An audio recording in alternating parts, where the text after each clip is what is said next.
हम सब के हाथ में मोबाइल फोन्स हैं, एआई का ज़माना है। मोहित यादव, आपसे शुरुआत करूंगी। कहा तो ये भी जाता है कि हमारा अब जो बात करते हैं वो हमारा मोबाइल सुनता है। यही एक कहीं ना कहीं शक हिजबुल्लाह को भी था और इसीलिए शायद लड़ाकों को पेजर दिया गया था।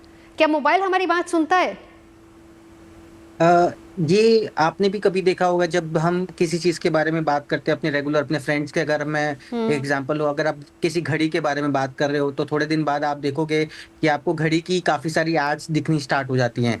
और मतलब सिर्फ जिस भी वेबसाइट पर आप जाओगे आपको वहां पर घड़ी ही वॉचेस की एड्स दिखेंगी। तो डेफिनेटली आपका मोबाइल आपको सुनता है, आप क्या बात करते हो, और वो कॉन्टिन्यूसली आपको लिसन करता रहता है। आपने शायद जब हम गूगल की बात करते हैं तो गूगल की पॉलिसीज में क्लियरली लिखा है कि आपका मोबाइल आपकी डेटा को उठाता है, मतलब जो आसपास की जो वॉइसेस होती है उसको उठाता है और एनालाइज करता है कि आपको किस तरीके से बेस्ट रिजल्ट दे सके। तो आप ये जो डेटा है, ये डेटा कहीं ना कहीं किसी ना किसी सर्वर्स पर सेव होता है। जैसे आजकल जो मोबाइल्स यूज होते हैं, काफी सारी कंपनीज के, चाइनीज कंपनीज के मोबाइल्स हैं, और ये भी देखा गया कि उनके जो सर्वर्स होते हैं उन सर्वर्स पर सारा डेटा अपलोड किया जाता है।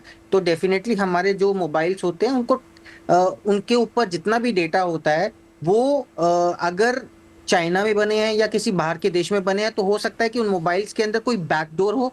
बैकडोर का मतलब होता है कि जो फर्मवेयर उसके ऊपर चल रहा है वो उस कंपनी ने बनाया है, और उस फर्मवेयर के अंदर एक्सेस लेने का तरीका भी उस कंपनी को पता है। दैट मीन्स कि हो सकता है कि अगर कभी जरूरत पड़ी किसी कंपनी को एक्सेस करने की या किसी इस तरह का कोई अगर अटैक करने की, तो बिल्कुल किया जा सकता है। और मोबाइल्स सिक्योर नहीं होते। आपने देखा होगा कि कभी भी अगर हम कोई एप्लीकेशन यूज कर रहे हैं तो कभी कोई स्पेसिफिक एप्लीकेशन यूज करते समय कई बार मोबाइल बहुत गर्म हो जाता है। दैट मीन्स कि मोबाइल की एप्लीकेशन में कुछ कॉन्फ़िगरेशन की दिक्कत होती है जिसकी वजह से फोन्स गर्म होते हैं, और वो अपडेट्स जैसे से आपका मोबाइल फोन अपडेट होता है या एप्लीकेशन अपडेट होती है वो ठीक होता है।